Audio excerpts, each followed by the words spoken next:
We got to talk Calvin Ridley. I tossed it out here yesterday.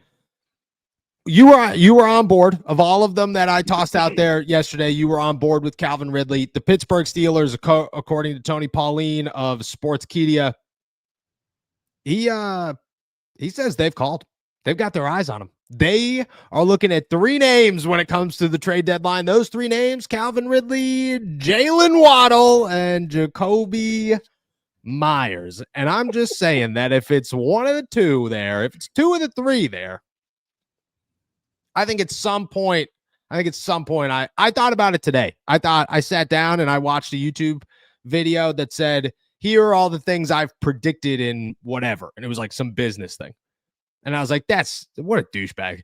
But all I thought was, this one's going to go on the list. This one's going to go on the list because I'm just saying it's early, but I'm just saying Calvin Ridley is a name the Pittsburgh Steelers have an eye on. We've talked Jalen Waddle. We've talked Jacoby Myers. I want to talk Calvin freaking Ridley. I'd give up a 5th round pick for him. 6th round would be where I'd start. If it came to a 5th, fine, but you're taking on a boatload of contract. You are Van Jefferson this to the max. You know what I mean?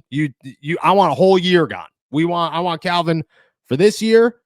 I want half of his salary next year, and that's it. I'll give you a 5th round pick. Sounds good to me. At that point, I'd keep him for both of those years. Who cares? 32 years old. He could be wide receiver 5 for all I care. Doesn't matter to me. And it doesn't take up any space to go and draft somebody next year. I'm all about it. And at the end of it, he is the big-bodied, physical, jump ball, make some crazy catch wide receiver that the Pittsburgh Steelers reportedly need. Not that they want, but reportedly need, if you ask anybody out there. I am all in. I'm not all in. I'm all in on Jalen Waddle. I'm all about Calvin Ridley. And I think that Calvin Ridley stinks this season. I do. But I think the Titans are so bad that it's so hard to judge if he really stinks. Excuse me. He's coming off of 2,000-yard seasons back-to-back before this year. So it's not like he was like, oh, man, he's been bad for 5 years. No, he's been bad for 6 games. So is the rest of the Tennessee Titans' entire organization. And look, at Cam Ward could be fine, but it's like somebody saying, oh, Breece Hall stinks. Breece Hall doesn't stink. He plays for the Jets. Like there's a massive difference. It's just where you are and what you're doing. And I think that in Pittsburgh on a limited role for cheap, and you take his contract? Yeah. I'm about it. What I appreciate in all of that is that where we agree 100% is that he has stunk this season. Yeah. And when I first saw the first couple of games, I think I was a little bit more blamey of the Calvin Ridleys of the wide receiving core. And then you're just like, all right, well, no, the Tennessee Titans are just, they're fully in that rebuild still. They kind of stink. It's probably not just because Calvin Ridley is 32.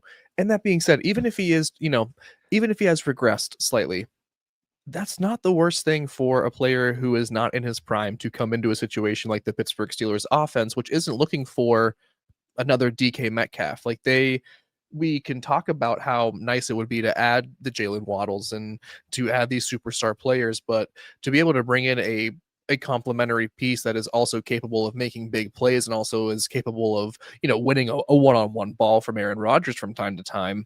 Yeah, Calvin Ridley absolutely fits the bill. If you can get him for cheap, you can get him for some cheap day 2, day 3 picks.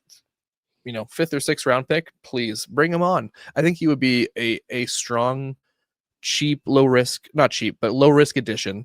Yeah. And I think you would be upgrading your offense in the process. Now, you cannot say, we are getting Calvin Ridley from 3-4 years ago, right? Like you have to be very upfront and honest about that. But at the same time, sure, you get a player that improves your offense. Like I'm about it for the right price, for the right sort of the right asset going back. I'm about it. Look, I've made the argument, you've made the argument that they should get Tyler Lockett. Okay. we are clearly not worried about guys who were in their prime 3 years ago. So the Steelers just need another guy who could come in here and catch the football and take attention away from DK Metcalf. And I think that he could do that. I think in moments, if he catches 3 or 4 passes a game, great. I also think that I don't even know what the expectations are because he's never had a good quarterback. He played with Matt Ryan when he couldn't really figure it out and he had the mental health issues, and then he took a year off of football, and then he came out, and you don't even know if that's when he was at his best or if that's when he was at his worst, and came back and he had a bad Trevor Lawrence, and then he had Mason Rudolph / Will Levis, and now he's got Cam Ward. The trajectory of going to Aaron Rodgers is ridiculous. It's like somebody just torpedoed you off of the moon to be like, here you go. You know what I mean? Latch onto the star. That's your new quarterback. It's just a totally different situation. I think that the expectations would be, I wouldn't have any, but I would not, I can't sit here and say oh man, dude, I don't know. He doesn't look good in Tennessee. It's yeah, no duh. No duh. Neither does literally anybody in Tennessee right now. Correct. And I'd be fine with, look at, if they want to go make a splash, it's Jalen Waddle. And I'm all about Jalen Waddle, and I will continue to push Jalen Waddle. If they don't want to go make a splash, if they just want to make it a normal trade, I think Calvin Ridley makes a lot of sense. I honestly think that depending on what you can get for a contract situation, like how much Tennessee's willing to take on, I'd be more comfortable with Calvin Ridley than I am Jacoby Myers, because Jacoby comes with the expectation of a contract, and I think Calvin could be a rental. And I'm more okay with a rental, I think, than a guy who's going to be here for 3 years. For 100%, 100% agree with the rental line of thinking. And I'm looking over at his contract details right now. He has a roster bonus of a little over $3 million due when the next league year starts. Yeah. So, I mean, that's basically all you would be on the hook for. I think if you really wanted to if you're the new team, right? Well, sure. Yes. But I think there's a very clear out within this contract, and he was paid over half of it at the time of signing. So it's not as intimidating a deal as maybe, because his cap hit's probably 20 some million or something like that this year. This year was 28. 28. Yeah. Next year's 26. The year after that's 27. There's a $16 million out. That's what I'm saying. I'd tell Tennessee, you got to take on you have to take on half of next year's contract. Mm-hmm. And then I'd get rid of him the year after that. That's what I would do. Yeah. That's a very sick way of doing that. Yeah. And that's what the NFL is. They do that all the time. Ask Van Jefferson and the Rams, who I think are still paying for Allen Robinson.